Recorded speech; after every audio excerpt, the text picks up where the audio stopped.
I'm trying to give Kevin an edit point.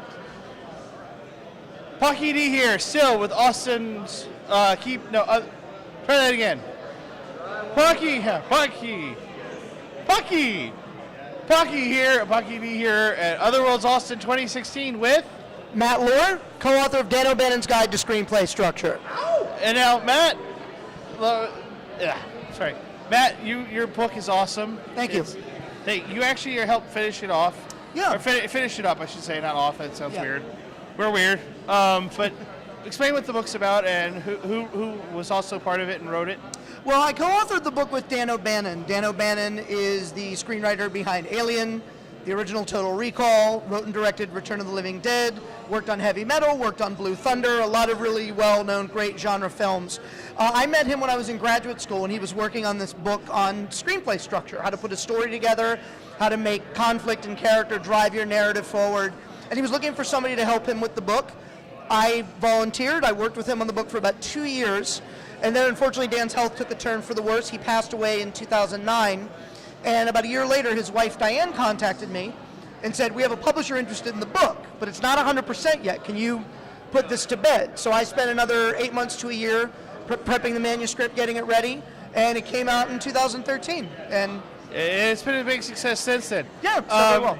The book is about, so basically, do you feel that, like, Matt is trying to help people explain how to do a good script, because scripts can be the death knell of a movie if it doesn't work out. Well, the interesting thing about a script is, the thing that can make or break a movie a lot of times, even if it's a big budget movie, is the thing that initially costs nothing at all, which is a script.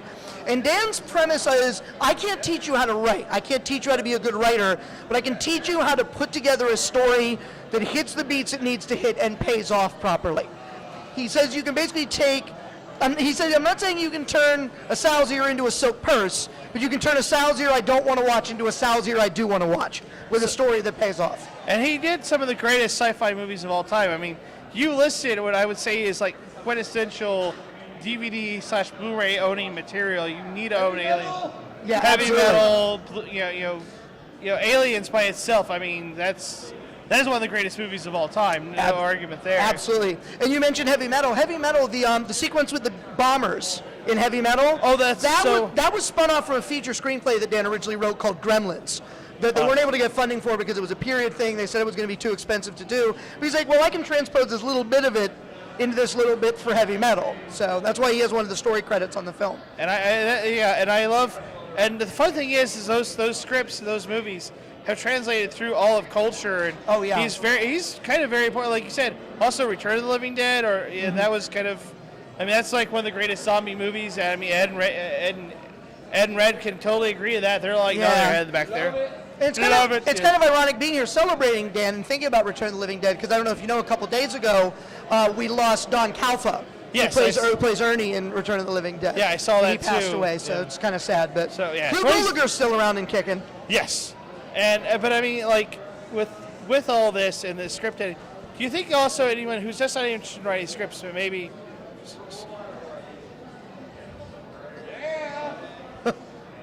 So we're good. So with editing scripts, it also can translate into other things like role playing. We're like, a lot of role players, Absolutely. and using those things really help people with like getting through other aspects of storytelling, just not scripts for movies. Yeah, I think so. And even if you're just a fan, it'll teach you, well, I really like this movie, but why do I like it? And it can sort of teach you what's great about a film. We deliberately picked some that we don't think work very well in terms of the writing. We did Dumb and Dumber, for example, which is a very funny movie, but structurally is kind of a shambles. Yes. And we originally, in the original draft, we had a chapter on the Phantom Menace, which we ended up cutting just for length, because we could only fit in so many. We could have done a whole book on just why the Phantom Menace script doesn't work. Would you please do that? I would love to see that. Well, for one thing, you have a movie that really kind of has no protagonist to it. There's nobody really to follow, because we don't have a character that we follow all the way through the story. The character who's supposed to take us through, which is Anakin, is sort of not really, doesn't have any agency in the story, because everything he does that's successful, he does by accident, by fumbling. Your hero's big tagline shouldn't be "whoops," and it is. So that's not good. No. Also, when your main character theoretically is Qui-Gon Jinn and then dies. Yeah, exactly. Because that movie was Qui-Gon. That should be called Star Wars. Hey, don't you wish Qui-Gon was in the rest of these movies? And the whole movie is predicated on his bad judgment on this kid. So it could have been called like Qui-Gon's big screw up. Yeah. Star Wars Episode 1. Yeah. How we F this series up. Right. So, but, that's awesome. So if people want to know where to get this book, because they're hyping it up, where can they get it? Well, you can pick it up at any major bookstore will have it. You can get it at Barnes & Noble. It is available on Amazon.com, also through the website for the publisher, Michael WC Productions, MWP.com. If you go to Amazon, it is available in the U.S., the UK, Australia, and they just published a translated version in China. So if you're a Chinese filmmaker, you can pick up a copy of it that you can read in your own language. So when are they going to make the movie of the book? Oh, gosh. There's no casting for me. Okay. Clooney's not getting back to us. Jake Gyllenhaal's not calling us back. I suggested digging up the old Pizza the Hut puppet from Spaceballs and using that. I was going to say, what about Seth MacFarlane or darn it, School of Rock? I'm trying to remember. Oh, Jack Black. Jack Black, yeah. I hadn't thought of that. Did you get Jack Black? There we go. Excellent. So guys, get the book. It's definitely worth reading. If you're into wanting to write scripts, maybe writing books, being a better GM. Like Hamlin's Head Points and a couple other major books I always suggest for GMs, go for that. Or, again, if you want to learn more about filmmaking, how it works, and all that other fun stuff, go for this too. So this is Pocky D, Otherworld's Awesome 2016. We'll log out. Ed and I assume Eddie and Red are going to have something going on. So, right. We're so professional. I'm done.